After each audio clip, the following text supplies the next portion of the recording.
स्वतंत्रता खतरे में है, बचाएगा कौन? आज हमारी आजादी की रक्षा कौन करता है? सरकार या पुलिस या संविधान या कोई और? कल्पना कीजिए, एक पत्रकार किसी मंत्री के खिलाफ रिपोर्ट छापना चाहता है, या एक महिला अपनी जाति के बाहर शादी करना चाहती है, या एक छात्र को सिर्फ मीम शेयर करने के लिए गिरफ्तार कर लिया जाता है, या एक मजदूर को प्रदर्शन में हिस्सा लेने पर नौकरी से निकाल दिया जाता है। इनकी आजादी की रक्षा कौन करता है? कौन सुनिश्चित करता है कि उनके अधिकार सिर्फ किताबों तक न सीमित रहें?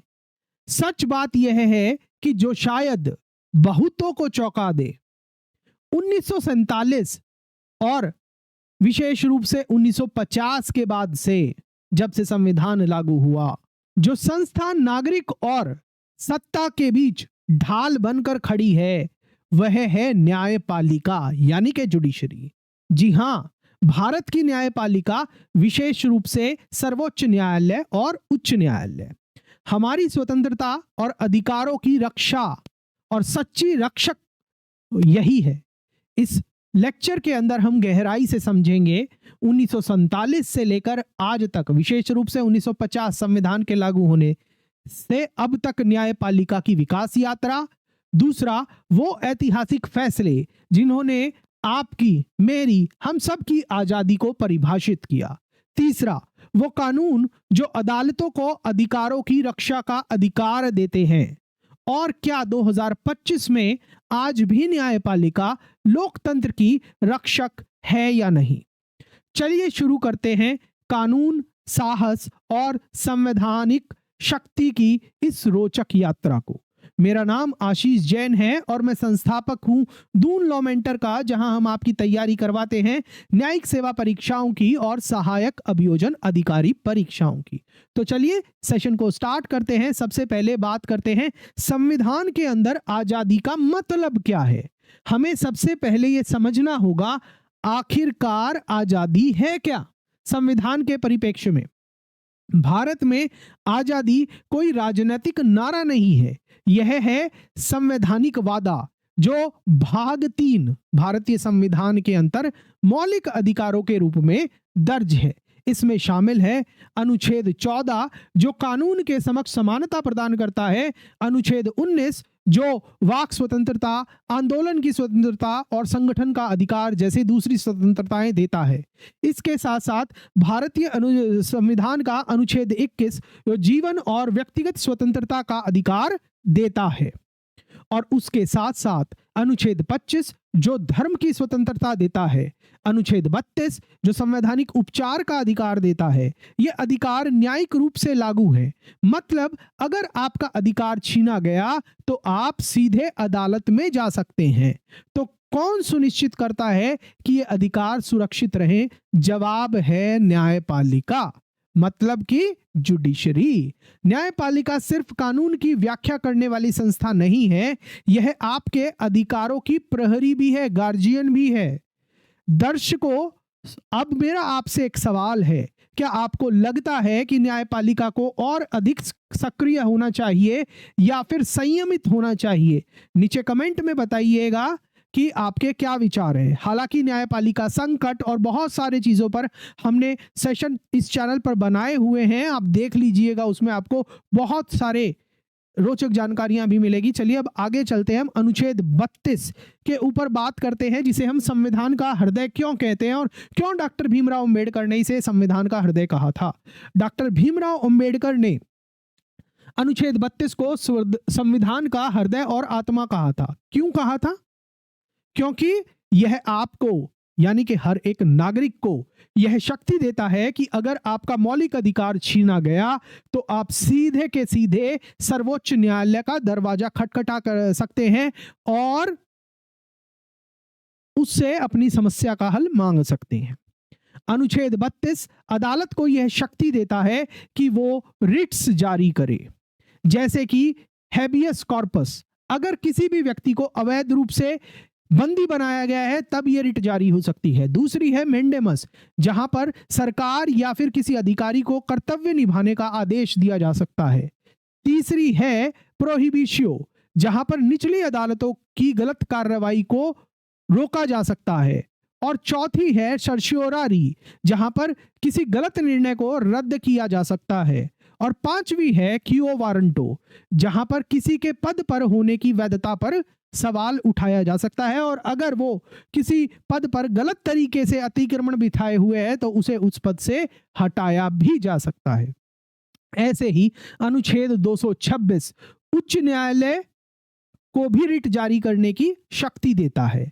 इन दो अनुच्छेदों के कारण ही न्यायपालिका आपकी स्वतंत्रता की पहली रक्षा पंक्ति में खड़ी हुई संस्था है। अब चलिए देखते हैं कि इस शक्ति का उपयोग कैसे हुआ है आज तक। सबसे पहले हम बात करते हैं आपातकाल के दौरान न्यायपालिका की भूमिका से। 1975 से लेकर 77 का समय, यह वह समय था जब न्यायपालिका की सबसे बड़ी परीक्षा हुई थी, और दुर्भाग्य से उस समय हमारी न्यायपालिका असफल भी हो गई थी। जी हां, इमरजेंसी के दौरान, आपातकाल के दौरान हमारी न्यायपालिका फेल हो गई थी। कैसे हुई थी? क्योंकि आपातकाल के दौरान सुप्रीम कोर्ट ने कहा था कि अगर कोई नागरिक अवैध रूप से हिरासत में है तब भी उसे अनुच्छेद 21 के तहत राहत नहीं मिलेगी। ये बात बोली थी सुप्रीम कोर्ट ने एडीएम जबलपुर बनाम शिवकांत शुक्ला के अंदर। न्यायपालिका ने, इसका मतलब क्या था कि तात्कालिक सरकार का साथ दिया था और अदालतों में आजादी की मौत हो गई थी। लेकिन इसके खिलाफ देश भर में आवाज उठी। बाद में जस्टिस के.एस. पुट्टास्वामी बनाम भारत संघ 2017 का जो केस है, वहां पर सुप्रीम कोर्ट को कहना पड़ा कि एडीएम जबलपुर का फैसला गलत था। अनुच्छेद 21 कभी निलंबित नहीं हो सकता।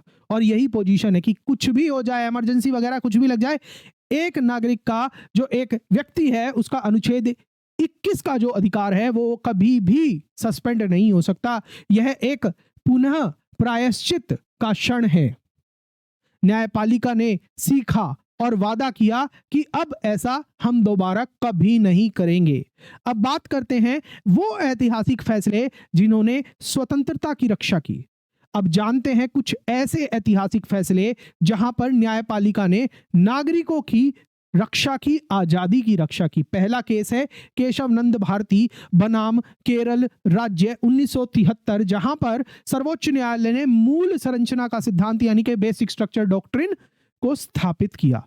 कोर्ट ने कहा कि संसद संविधान में संशोधन कर सकती है लेकिन उसकी मूल संरचना को नष्ट नहीं कर सकती।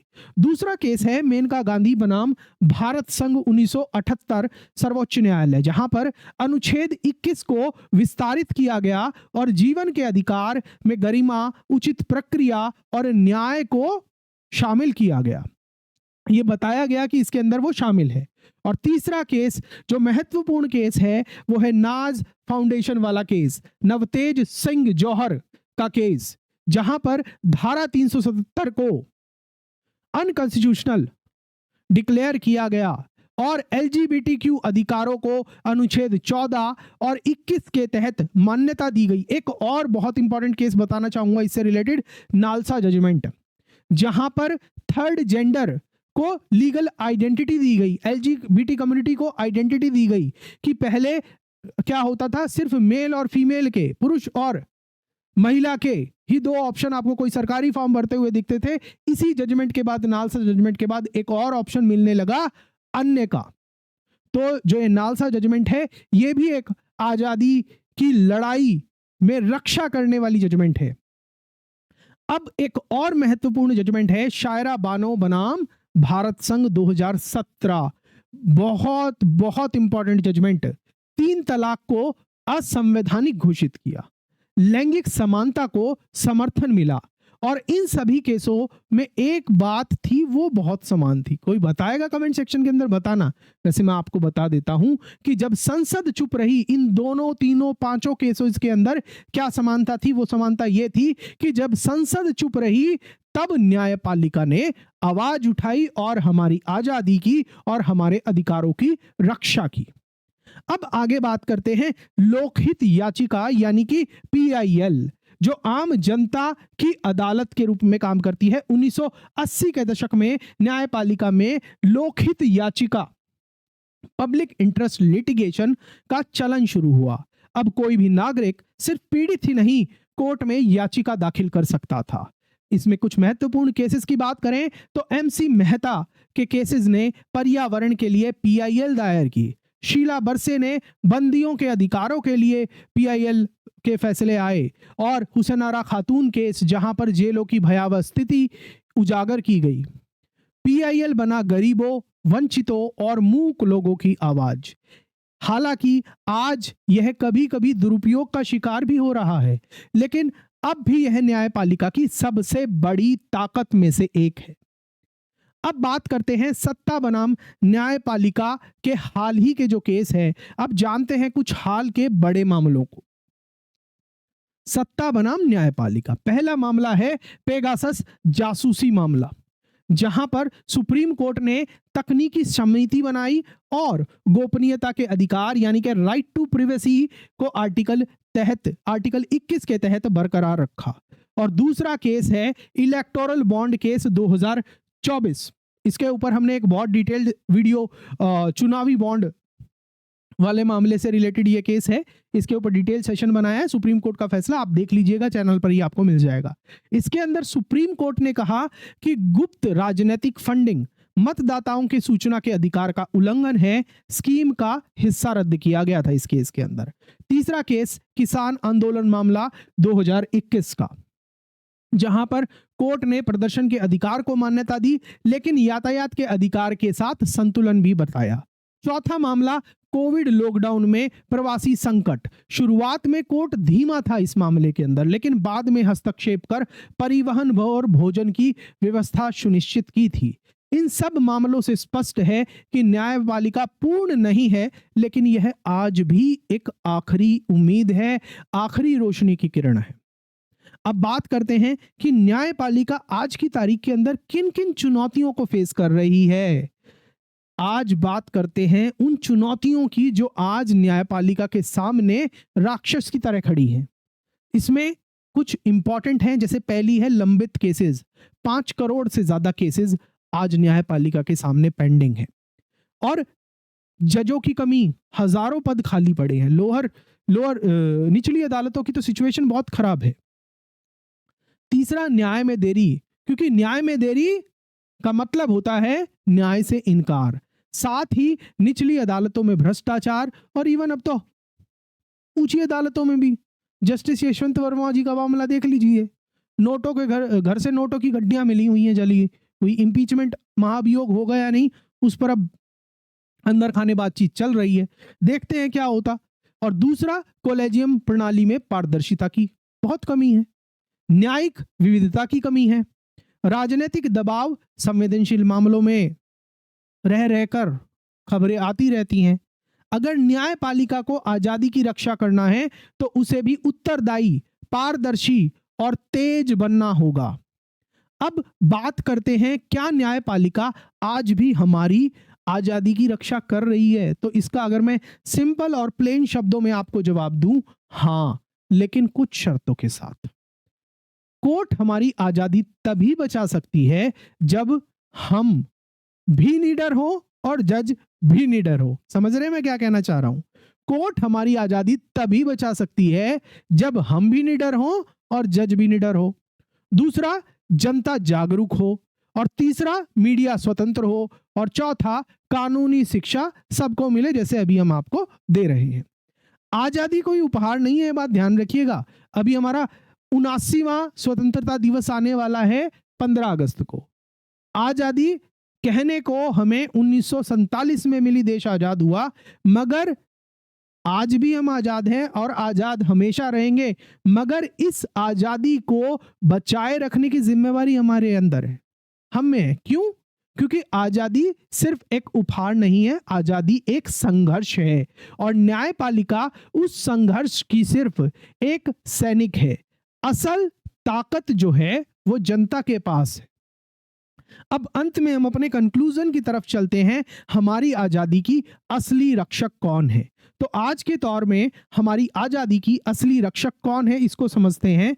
हाँ, संविधान हमें आधार देता है, हाँ संसद कानून बनाती है, लेकिन जब वो कानून तोड़े जाते हैं तो सत्ता का दुरुपयोग होता है और अदालत ही वह जगह है जहां आपके हक के लिए लड़ाई लड़ी जाती है और वो अदालत ही है जो आपके अधिकारों की रक्षा करती है।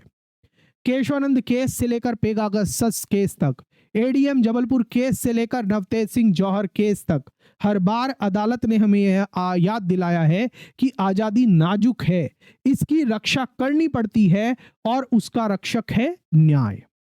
इसी के साथ जो ये हमारा आज का सेशन था वो कंप्लीट हुआ। अगर इस वीडियो ने आपको सोचने पर मजबूर किया हो तो लाइक जरूर करिएगा, शेयर भी करिएगा और नीचे कमेंट करके बताइएगा कि क्या आपको लगता है कि न्यायपालिका आज भी हमारे अधिकारों की सबसे बड़ी रक्षक है। अगर आप न्यायिक सेवा परीक्षाओं की या फिर सहायक अभियोजन अधिकारी परीक्षाओं की तैयारी कर रहे हैं तो आप हमारे कोर्सेज के अंदर हमारी ऐप से, दून लॉ मेंटर ऐप और हमारी वेबसाइट से एनरोल कर सकते हैं। चैनल को सब्सक्राइब करना मत भूलिएगा, क्योंकि हम लाते हैं कानून को आसान शब्दों में ताकि आप अपने अधिकारों को जानें और समझें। मिलते हैं हम अगले वीडियो के अंदर, तब तक जागरूक रहिए और आवाज उठाइए और आपको भारत के हमारे 79वें स्वतंत्रता दिवस की अग्रिम शुभकामनाएं। जय हिंद।